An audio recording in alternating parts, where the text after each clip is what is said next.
Hola amigos, nuevamente nos encontramos para continuar nuestro espacio de diálogo basado en el Evangelio de Marcos y continuamos este recorrido por este Evangelio conociendo las palabras y los hechos de Jesús que nos lo presentan a Él como nuestro Señor y Salvador personal. Ocurre en la vida que muchas veces no somos conscientes de lo verdaderamente importante. En muchas ocasiones, nuestra mente, llena de preconceptos y de prejuicios, no nos permite ver lo que realmente tenemos que ver. Nos cuesta entender muchas veces las cosas porque esos prejuicios y preconceptos nos llevan a decodificar lo que vemos y lo que oímos. Esto pasó en la experiencia de los discípulos de Jesús.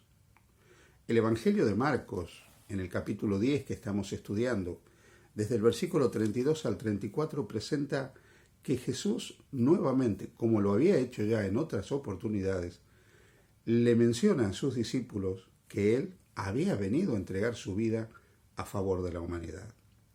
No obstante, la mente de ellos estaba llena de otras ideas y tenían otros pensamientos y otros planteamientos que no le permitían entender correctamente las palabras de Jesús.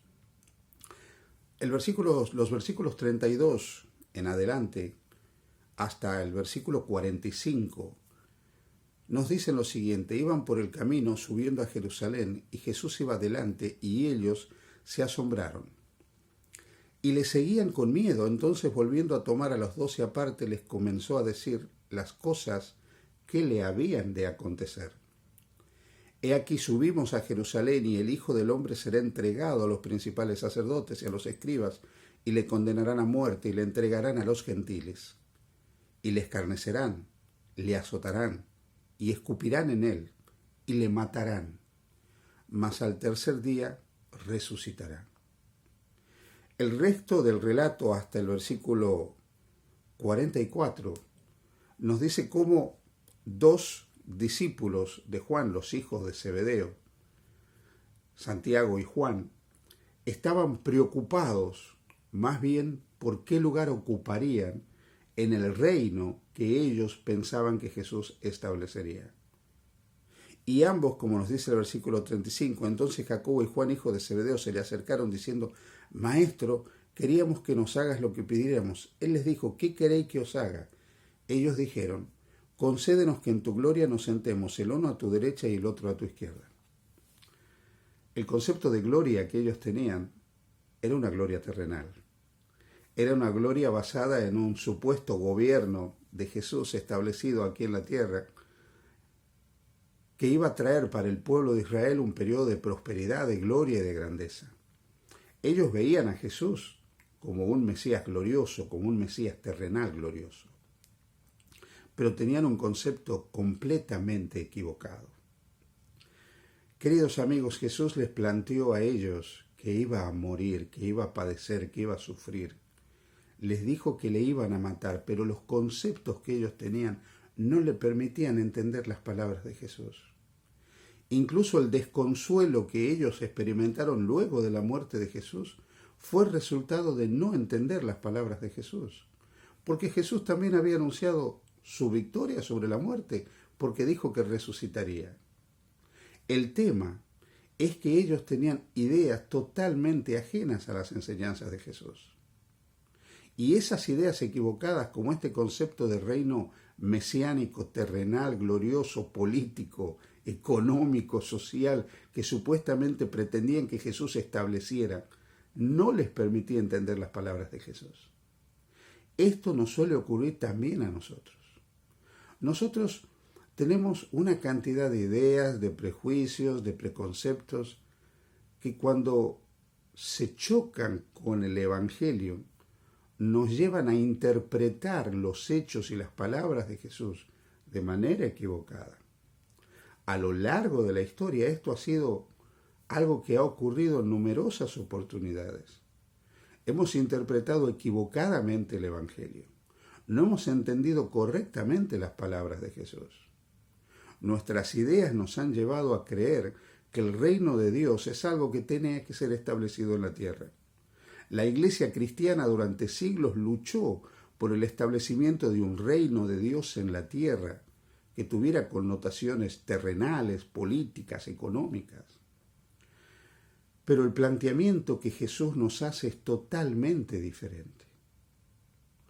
Hemos querido establecer un reino en la tierra donde ocupemos lugares de preeminencia por encima de otros, pero el planteamiento de Jesús es totalmente diferente.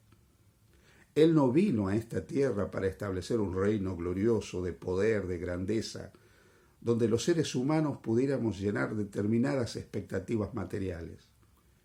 Él vino para establecer un reino de gloria, pero de gloria en el corazón de cada uno de los seres humanos.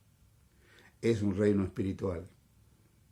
Y cada uno que acepta al Hijo de Dios como Salvador puede formar parte de ese reino. El versículo 45 relata la misión de Jesús, la expresa, la describe con claridad. Porque el Hijo del Hombre no vino para ser servido, sino para servir y para dar su vida en rescate por muchos. Esa es la misión de Jesús. Él no vino para ser servido, por lo tanto ninguno de nosotros debe pretender ser servido. No hay lugar para las preeminencias sociales desde el Evangelio. No hay lugar para la superioridad de posición social desde el Evangelio. Todos estamos para servirnos mutuamente, como Cristo vino para servir y no para ser servido. Pero Él también vino a dar su vida en rescate por muchos.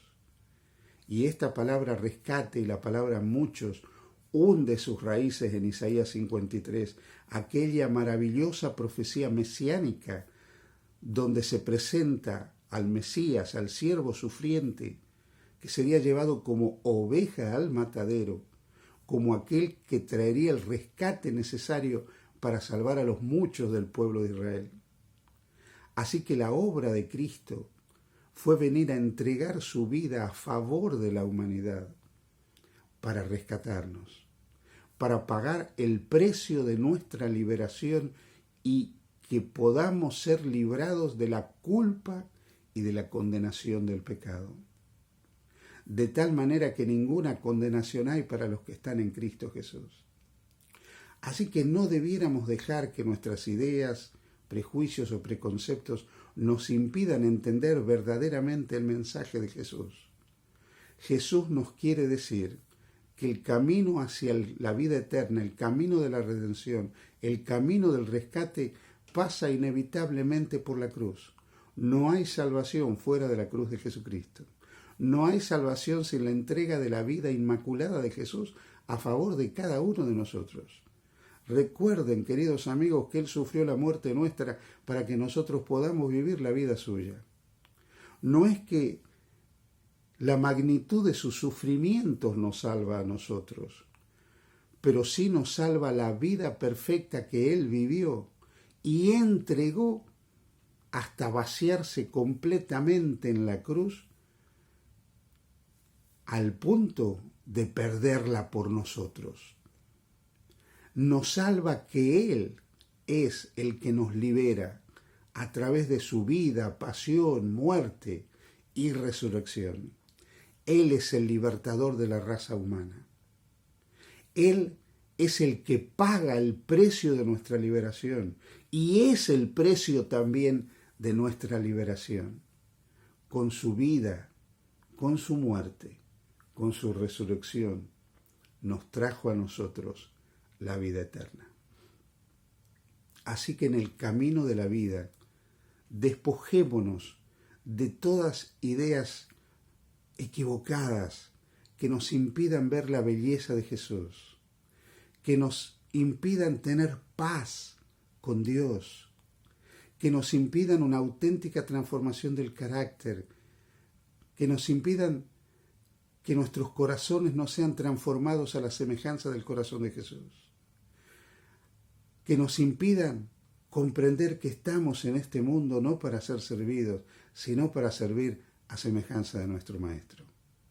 Despojémonos de todo aquello que nos hace de semejante a Jesús y aferrados a Él y creyendo en Él, experimentemos el gozo del perdón, la salvación, la restauración y la renovación interior.